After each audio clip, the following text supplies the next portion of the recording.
টাৱাঙত কিছুমান বহু বছৰ পুৰণি অস্থিৰ দেখিবলৈ পালো। মই একেবাৰে ভবা নাছিলো যে ইয়াতে আহি মই টাৱাঙৰ হিষ্টৰীৰ বিষয়ে জানিব পাৰিম। আজি হৈছে আমাৰ টাৱাঙৰ ৩ নম্বৰ দিন। আজি আহিছো আমি চাবলৈ টাৱাঙৰ বহু বছৰ পুৰণি বস্তু আৰু কিছুমান হিষ্টৰীৰ কথা জানিবৰ বাবে। আৰু ইয়াতে বহুত বেছি আৰ্মি থাকে আৰু আপোনালোকে যে হিষ্টৰীৰ বিষয়ে জানিবলৈ বিচাৰে তেনেহলে ইয়াতে আপুনি টিকেট কাটিব লাগিব পাৰ পাৰ্চন ৭০ টকাকে। আৰু মই প্ৰথম আহিয়ে দেখিবলৈ পালো যে ইয়াতে কলহত কিছুমান বগা কাপোৰ মেৰিয়াই ৰাখিছে আৰু তাতে কিছুমান নাম দি থৈ দিয়া আছে আৰু নামকেইটা হৈছে তেওঁলোকৰ কিছুমান ৰজাৰ নাম। এনেকুৱা লাগিছে কলহকেইটা দেখি যেন তেওঁলোকৰ ইয়াত অস্থি ৰাখি থৈছে। আৰু এই বন্দুকটো বহু বছৰ পুৰণি হয়, তেওঁলোকৰ ৰজাসকলে ব্যৱহাৰ কৰা। আৰু এই কভাৰটো হৈছে বহু বছৰ পুৰণি বন্দুক ভৰাই থোৱা কভাৰ। ইয়াতে এডাল বহু বছৰ পুৰণি কঁকালত মৰা বেল আৰু এটা টুপি আছে। ইমান বছৰ পুৰণি বস্তুবোৰ ইমান ধুনীয়াকৈ ৰাখিছে নহয়। আৰু এইখন দেখিছে যে চাকু এখনো ৰাখি থৈ দিছে আৰু এটা বেগো আছে আৰু বহুত কিবা কিবি বস্তু আছে। মই বাৰু ভালদৰে নামটো নাজানো, আপোনালোকে চিনি পাইছে নি কবচোন। আৰু এইবোৰ দেখিছেনে কিমান কি যে কাপোৰ আছে, বহু বছৰ পুৰণি হয়, হয়তো তেওঁলোকৰ ৰজা দিনতে পিন্ধা হয়। তেওঁলোকৰ কোনোবাই ব্যৱহাৰ কৰে। ইয়াতে বহু বছৰ পুৰণি মগ, টিফিন আৰু এটা হেলমেট আছে।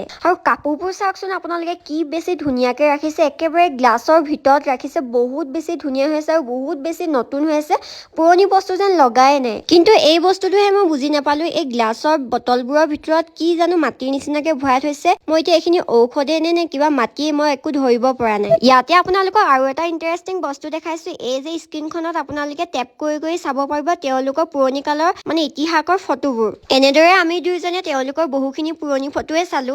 আৰু তেওঁলোকৰ যিসকল ভাল মানুহ আছিল সেইসকলৰ বাহিৰতে ধুনীয়াকে ৱালত নামবোৰ ধুনীয়াকে লিখি থৈ দিয়া আছে। সেইবোৰ চাই মেলি আমি এতিয়া ওলাই দিলো বুদ্ধ টেম্পললৈ বুলি। আৰু বুদ্ধ টেম্পল আহি পালো, ইয়াতো বহুত বেছি ভাল লাগিলে। ইয়াতো আমি দুইজনে ফটো কিবা কিবি উঠিলো।